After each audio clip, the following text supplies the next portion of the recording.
Tema de hoje: a graça e a salvação. Todos, na pessoa de Adão, transgrediram a lei de Deus. A sentença de morte pronunciada sobre Adão estendeu-se assim a toda a humanidade. O pecado entrou no mundo por meio de um só homem, e o seu pecado trouxe consigo a morte. Como resultado, a morte se espalhou por toda a raça humana, porque todos pecaram. Romanos 5, versículo 12. O salmista afirma que essa dívida herdamos de Adão, desde o momento em que somos concebidos. Eis que em iniquidade fui formado, e em pecado me concebeu minha mãe. Salmos 51, versículo 5. Diante dessa realidade, em herdarmos por nascimento essa natureza pecaminosa e ímpia, nos tornamos corrompidos e imundos. Mesmo nossas boas obras estão corrompidas por essa natureza má e perversa. Mas todos nós somos como o imundo, e todas as nossas justiças, como o trapo da imundícia. Isaías 64, versículo 6. Quem do imundo tirará o puro? Ninguém. Jó 14, versículo 4. A morte surgiu no cenário da humanidade, para pagar a pena da transgressão, que todos herdaram. O salário do pecado é a morte. Romanos 6, versículo 23. Diante da horrível situação de destruição, em que a humanidade caiu por causa do pecado, lemos: Deus mandou o seu Filho para salvar o mundo. João 3, versículo 17. Um dos motivos que Jesus pôde se tornar nosso Salvador é que ele não pecou em momento algum. O próprio Cristo sofreu por vocês e deixou o exemplo para que sigam os seus passos. Ele não cometeu nenhum pecado e nunca disse uma só mentira. 1 Pedro 2, versículos 21 e 22. Sendo o salário do pecado a morte, e por Jesus não ter cometido nenhum pecado, ele tinha direito então à vida. Mas Jesus escolheu tomar nosso lugar, assumindo assim nossa culpa, pagando nossa dívida. Mas o Senhor castigou o seu servo, fez com que ele sofresse o castigo que nós merecíamos. Isaías 53, versículo 6. Na cruz, Jesus exclamou: Está consumado. No grego, a expressão está consumado está tetelestai. A tradução melhor para esta expressão é está pago. Ou seja, ao morrer, Jesus disse que a dívida de toda a humanidade, o salário do pecado, estava pago. Pois vocês sabem o preço que foi pago para livrá-los da vida inútil que herdaram dos seus antepassados. Esse preço não foi uma coisa que perde o seu valor, como o ouro ou a prata.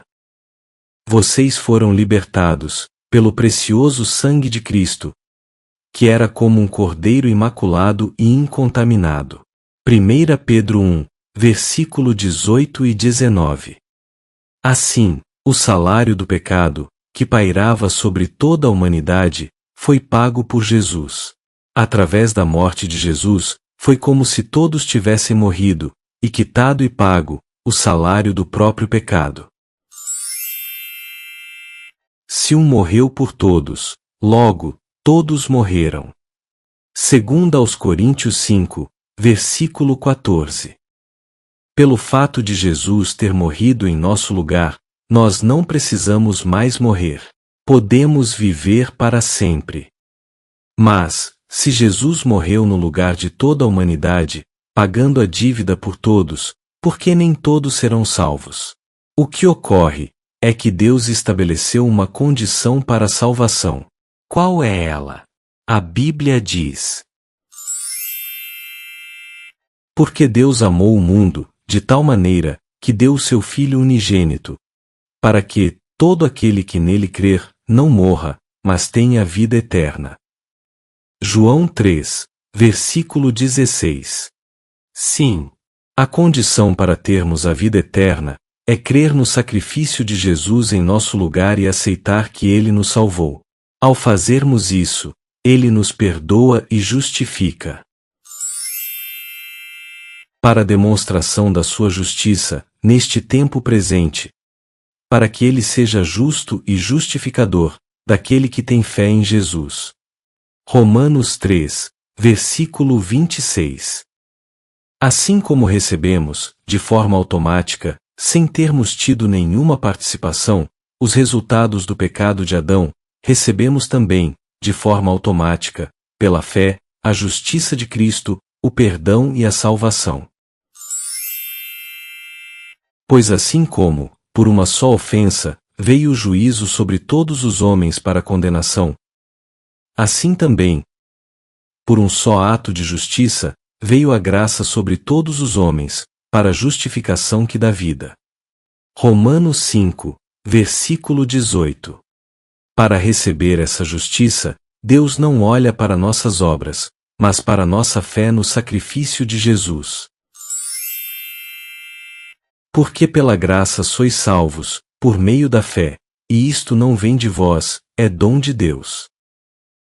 Não vem das obras, para que ninguém se glorie. Efésios 2, versículo 9.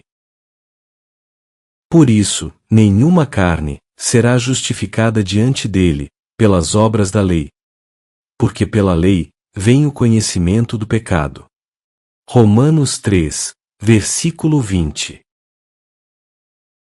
Que nos salvou, e chamou com uma santa vocação, não segundo as nossas obras, mas segundo o seu próprio propósito e graça, que nos foi dada, em Cristo Jesus, antes dos tempos dos séculos. 2 Timóteo 1, versículo 9. Não pelas obras de justiça, que houvéssemos feito, mas segundo a sua misericórdia, nos salvou. Tito 3, versículo 5. Para que servem então, nossas obras? As obras ocorrem, como resultado de recebermos a Jesus, como nosso Salvador. Quando amamos a Jesus, brota em nosso coração o desejo de servi-lo e obedecê-lo. Jesus disse: Se vocês me amam, obedeçam aos meus mandamentos. João 14, versículo 15. Aquele que tem os meus mandamentos, e os guarda, esse é o que me ama. João 14, versículo 21. Podemos acreditar em alguém que diz que conhece a Jesus e que o aceitou como Salvador, mas que não vive uma nova vida, uma vida de obediência aos mandamentos? É por meio do próprio Jesus Cristo que os nossos pecados são perdoados. E não somente os nossos, mas também os pecados do mundo inteiro. Se obedecemos aos mandamentos de Deus, então temos certeza de que o conhecemos. Se alguém diz, eu o conheço, mas não obedece aos seus mandamentos, é mentiroso, e não há verdade nele. 1 João 2, versículo 2 a 4. Quando alguém verdadeiramente aceita a graça salvadora de Jesus, essa mesma graça que salva, também ensina a pessoa a viver uma vida diferente neste mundo, em harmonia com a vontade de Deus, e em santificação para a vinda de Jesus. Pois Deus revelou a sua graça, para dar a salvação a todos. Essa graça nos ensina a abandonarmos a descrença e as paixões mundanas, e a vivermos neste mundo uma vida prudente, correta e dedicada a Deus, enquanto ficamos esperando o dia feliz em que aparecerá a glória do nosso grande Deus e Salvador Jesus Cristo. Foi Ele quem se deu a si mesmo por nós, a fim de nos livrar de toda maldade e purificar-nos, fazendo de nós um povo que pertence somente a Ele, zeloso e de boas obras. Tito 2, versículo 11 a 14.